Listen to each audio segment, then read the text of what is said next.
Hi everyone, thanks for joining. We'll just wait a couple of minutes more for a few more people to join us.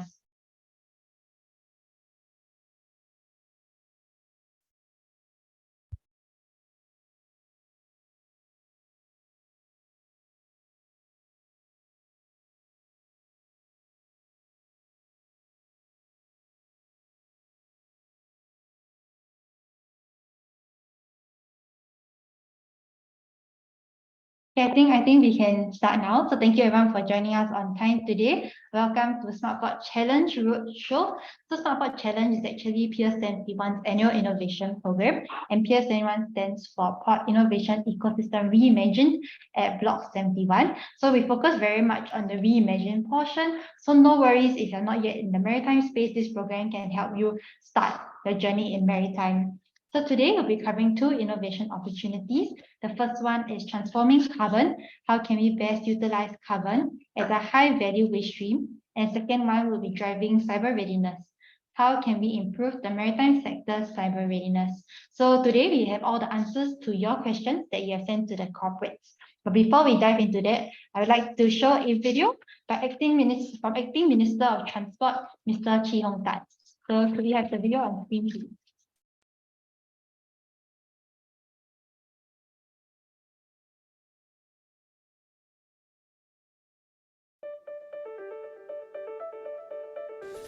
Hi everyone, I'm happy to join you today to share about the SmartPod Challenge, PS71's flagship initiative.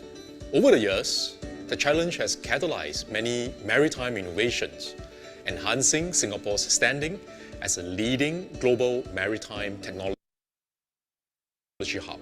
This year's innovation statements cover three important focus areas for Maritime Singapore. First, sustainability to promote the use of green and clean energy and technology. Second, digital transformation to drive efficiency and transparency throughout the supply chain. And third, innovative solutions to enhance the safety and efficiency of port and ship operations.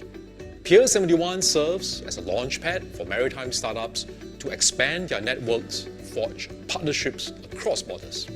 Over the past few years, the maritime industry and investors have put in $50 million into PS71 startups, supporting their expansion in Singapore and overseas. Our PS71 alumni have not only raised significant capital, but have also made their mark globally. I'm encouraged to see the growth and success of our PS71 alumni as they expand operations and scale up their product offerings. We are proud of their achievements, the value they bring to the industry.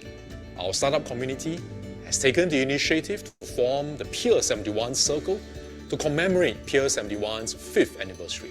The PS71 Circle is an alumni club where members can remain connected wherever they are in the world. The club will also allow members to use their expertise and experiences to benefit future cohorts and to create a thriving startup community for the maritime industry. If you are an aspiring entrepreneur or maritime startup in Singapore, the SmartPod Challenge 2023 awaits you. Come join us to solve the most pressing challenges facing the maritime industry and be part of this exciting journey to shape the future of maritime Singapore.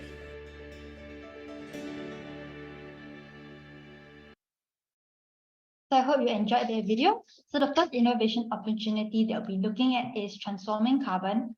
So to kick off the first innovation opportunity, perhaps we could hear a little bit more context. Ian, could you share with them, please? Sure. This innovation opportunity lies in finding ways to utilize carbon-containing waste materials as valuable resources. This includes converting industrial emissions, biomass residues, or captured CO2 into fuels, chemicals, construction materials, and more. By viewing carbon waste as a resource, we can reduce environmental impact and promote sustainability. So in addition, carbon capture and storage, commonly known as CCS, from the ship's exhaust systems could be the pathway for best utilization of carbon as a high-value waste stream. On an average, a Suezmax vessel emits 35,000 tons of CO2 per year. An efficient CCS system can capture this gaseous carbon waste stream to have value as feedstocks for producing fuels, plastics, construction, and other useful materials.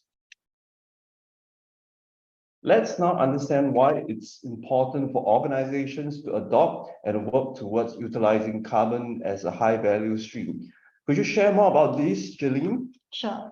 So sustainability through maritime decarbonization is a top-level priority for organizations. While the concept and technologies are available for producing zero or carbon-neutral fuels, the infrastructure and economical supply is at a long distance away. So in this environment, carbon waste feedstock can result in net reduction of greenhouse gases emitted to the atmosphere. So other reasons for importance include environmental sustainability. So as far as we know, adopting carbon utilization practices align with the goal of reducing greenhouse gas emissions as well as mitigating climate change. We can also contribute to a circular economy, minimize reliance on fossil fuels, and promote sustainable resource management. Next will be corporate social responsibility. Companies feel that adopting carbon utilization practices demonstrates a commitment to responsible environmental stewardship, which is what a lot of customers and consumers are looking at as well. And thirdly, regulatory compliance as well as risk management. So anticipating and adopting future regulations related to carbon emissions and waste management is crucial. So by proactively adopting carbon utilization practices, companies and organizations can ensure compliance, minimize regulatory risks, and also avoid potential penalties or reputational damage. So I think you have heard enough from me for a little while. So I think it would be also great to hear about some of the key considerations for corporates when moving towards utilizing carbon as a high-value waste stream. Sure. So to utilize carbon as a high-value waste stream, here are some key considerations. Firstly, feasibility and viability. Assessing the technical and economic feasibility of utilizing carbon waste streams within a company's operations includes evaluating the availability and accessibility of carbon waste sources, potential conversion technologies and market demand for the end products, and the cost effectiveness of the process. Secondly, supply chain and partnerships are very important to corporates as well. So some corporates are evaluating the entire supply chain involved in sourcing carbon, processing it, and distributing the end products. This involves assessing the need for partnerships with waste management providers, carbon capture technology vendors, potential buyers of the high-value products, and other stakeholders to ensure a smooth transition to utilizing carbon waste. Thirdly, environmental impact and sustainability is key. Other corporations are also assessing the potential environmental benefits and sustainability aspects of utilizing carbon waste.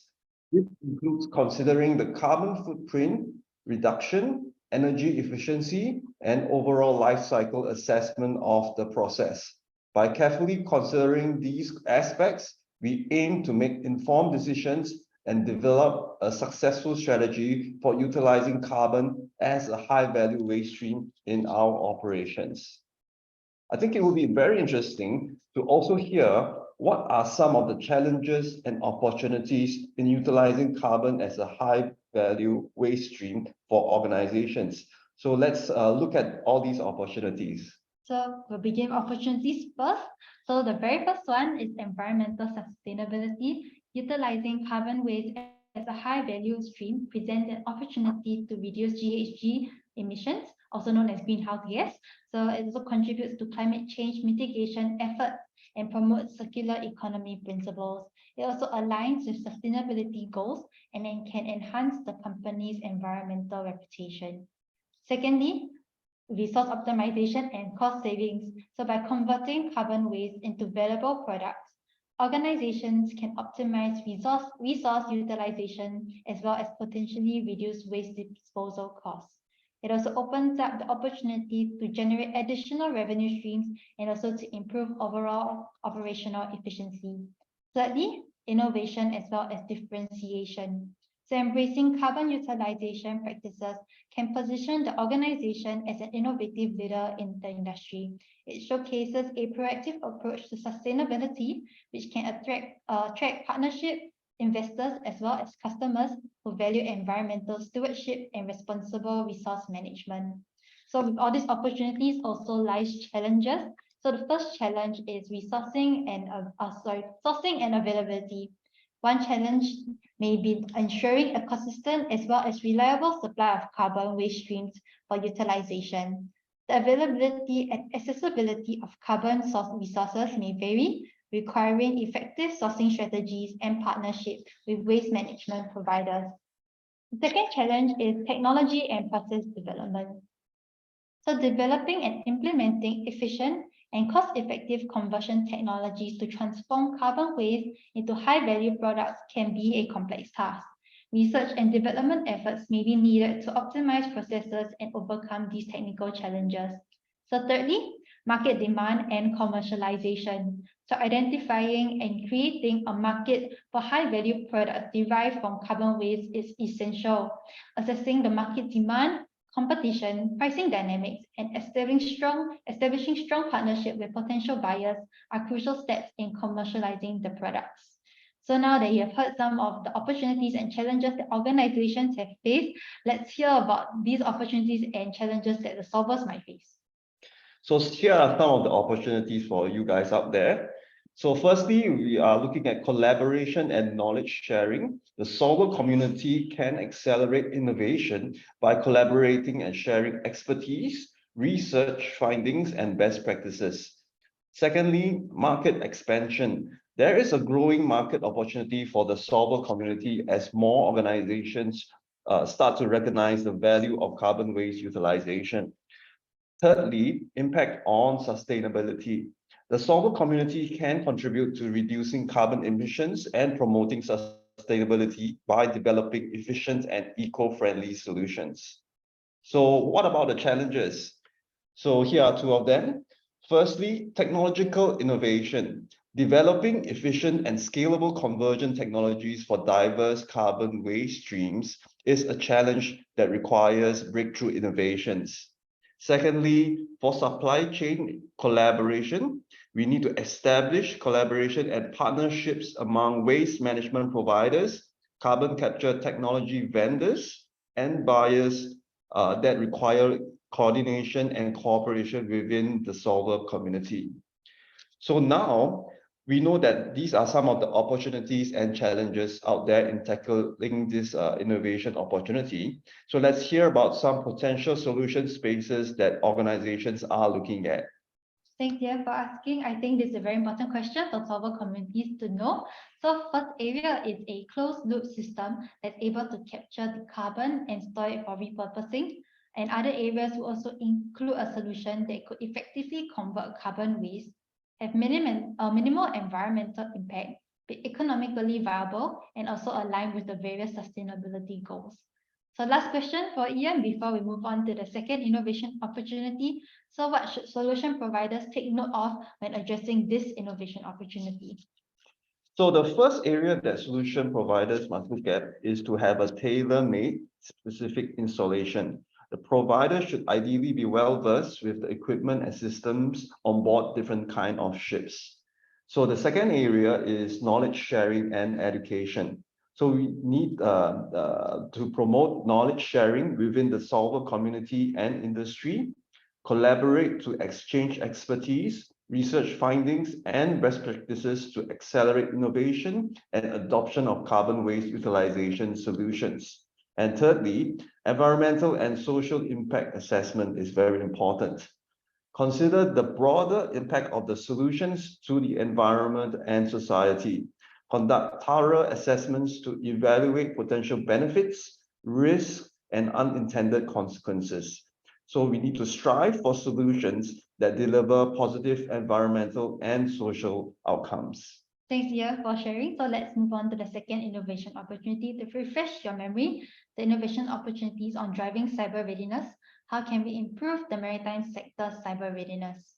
So you always want to know why it's important to the organizations to adopt and move towards being more cyber ready. So Ian can take it away. Yeah. So the risk of cyber attack nowadays is extremely high, and the consequences of a cyber attack can be very serious to a company's functionings and operations. So therefore, there is a need to understand the security activities and know which kind of skills to deploy and what are the gaps to address. So there is a need to create action plans and road mapping suggestions to assign the right cybersecurity measures to protect the organization. So the first area is protection against cyber threats. Organizations face increasing risks of data breaches and financial losses from cyber attacks.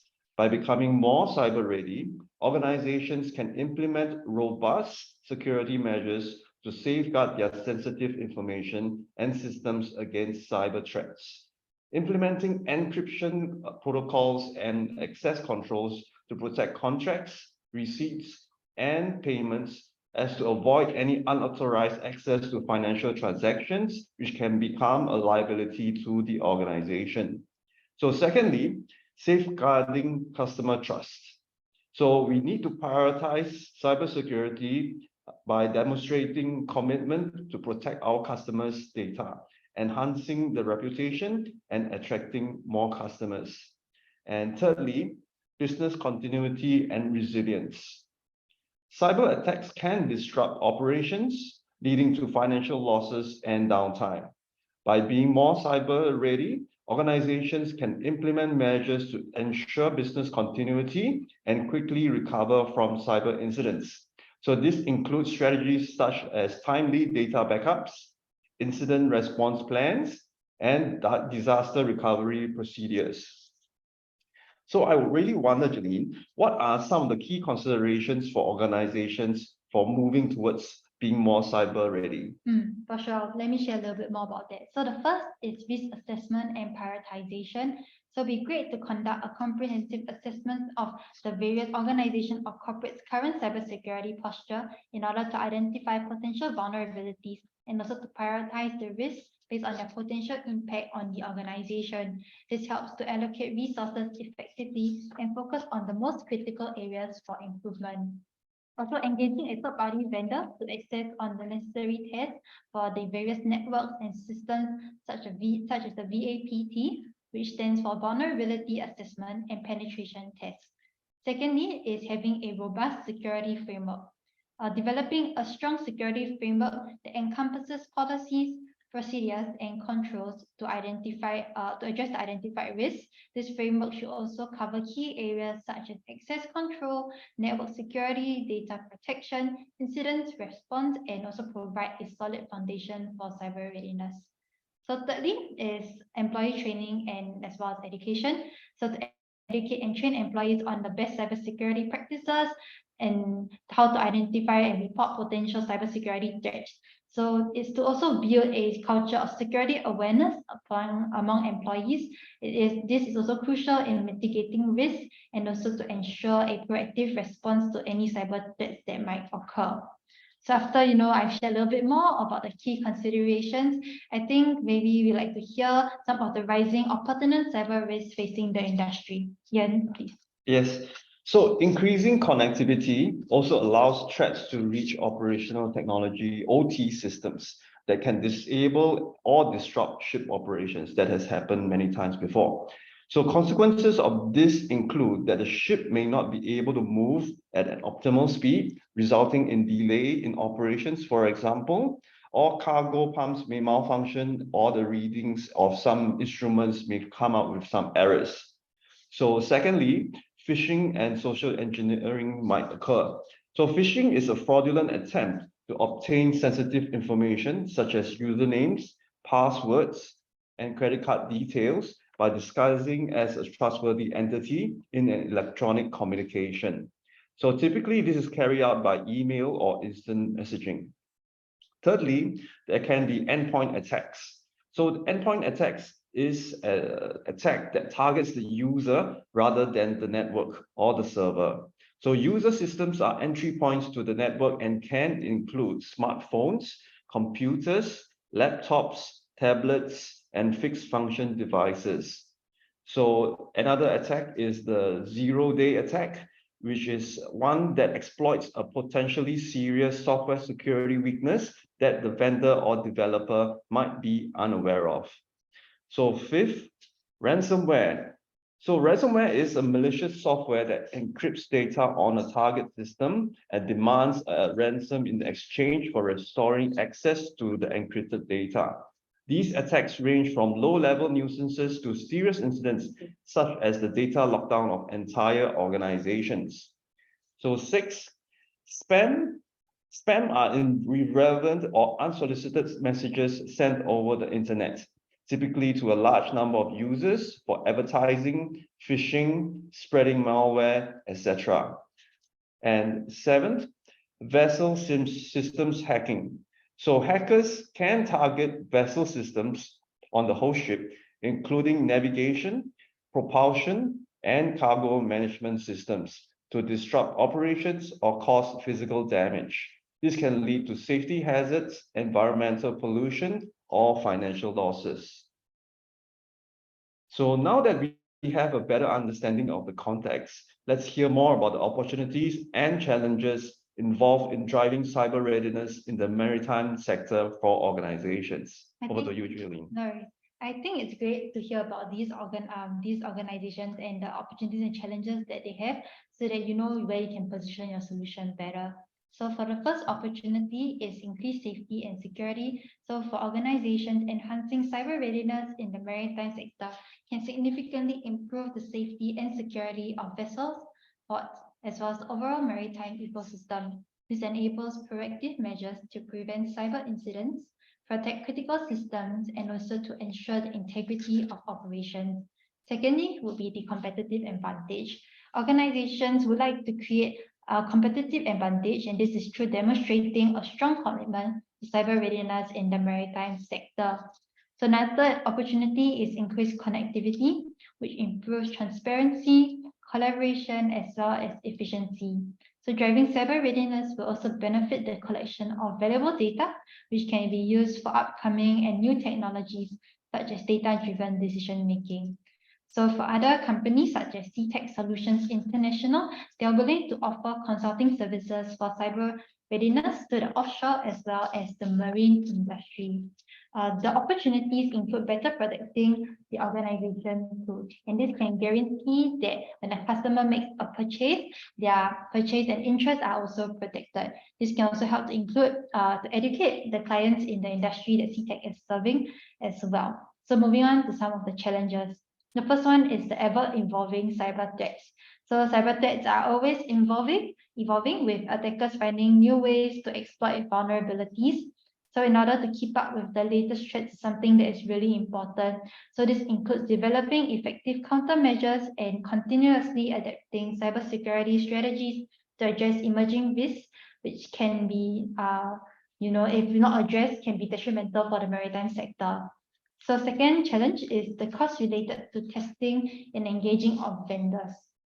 So implementing effective cyber readiness measures often requires organizations to conduct comprehensive security assessments, penetration testing, and engaging with specialized cybersecurity vendors. These activities can incur significant costs, especially for the smaller maritime players in the field with possibly limited resources. So balancing the investment in cybersecurity with other operational expenses can possibly present financial challenges. So third is the numerous stakeholders that we have in the maritime industry, because the maritime sector operates within a complex supply chain involving numerous stakeholders, and vulnerabilities in one entity can impact the whole ecosystem. So now that we have learned a little bit more about that, what are some of the solution spaces that these organizations are looking at?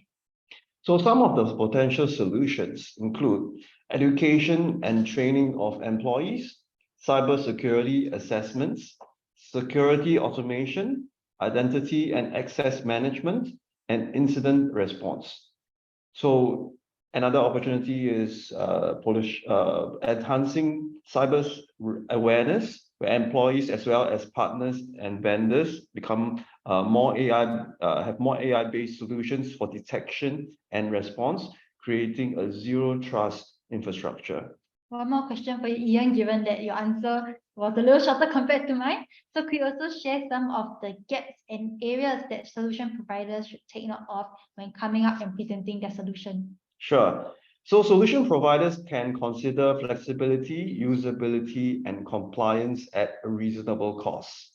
So firstly, flexibility entitles solutions that can be flexible enough to adapt to changing technologies and threat landscapes, so such as legacy systems and technologies.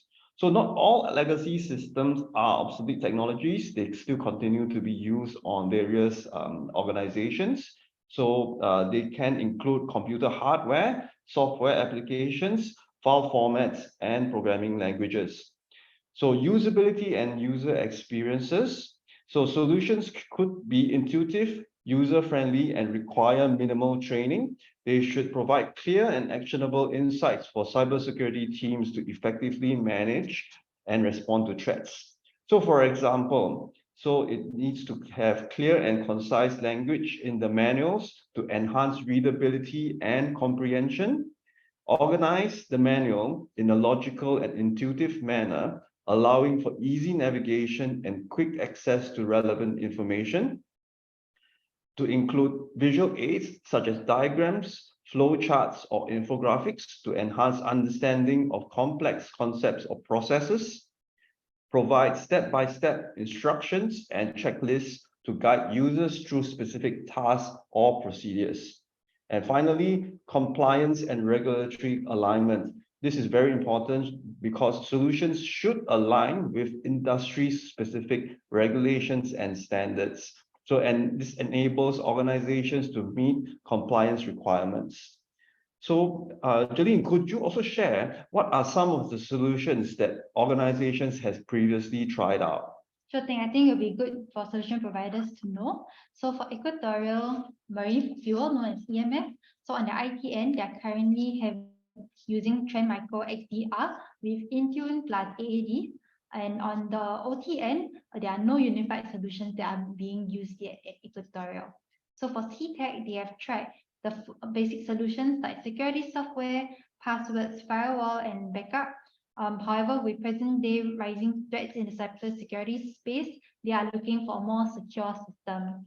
So for TK, they have looked into various endpoint detection and response as well as awareness solutions. However, many of the solutions currently lack inclusion of AI and automation. So quick last question before we come to the end of this innovation opportunity. What are some of the things that solution providers should take note of when addressing these innovation opportunities, especially since some of you might be new to the maritime space? So solution providers addressing the innovation opportunity of improving the maritime sector's cyber readiness should, firstly, understand the maritime sector's unique challenges and cyber risks. Secondly, offer a comprehensive range of tailored solutions covering network security, data protection, training, incident response, and compliance. Thirdly, they need to conduct thorough risk assessments and implement effective risk mitigation strategies. Fourthly, they need to promote collaboration and information sharing within the maritime sector. Fifth, to ensure compliance with relevant regulations and cybersecurity standards. And lastly, to ensure that the solution is able to work on non-standard or older computers, and the solution needs to be catered to a vessel environment.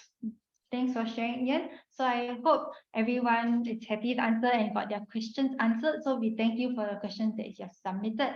Could I have the slides back on screen, please? So for startups who are joining us today, I will encourage you to put forth your proposals so you can look forward to working with various corporates. Yeah, we would like to share that we're also having our final roadshow tomorrow, 4 to 5 p.m. And the innovation opportunity that we will be covering is on voyage optimization. How can we better enable interconnectivity and interoperability between ships and port systems? Yeah, so on the next slide, if you want to learn more about the two innovation opportunities that we have shared today, you can scan the QR code on the left. Or if you want to read out before tomorrow's roadshow, you could also do that. Just a quick reminder, if you'd like to apply for the challenge do apply soon, as you'll be closing on 31st of July. So if you'd like to, you can scan the QR code on the right. Lastly, I would like to encourage everyone to follow us on LinkedIn as well as join our mailing list. We do keep abreast on all the news in maritime as well as innovation space.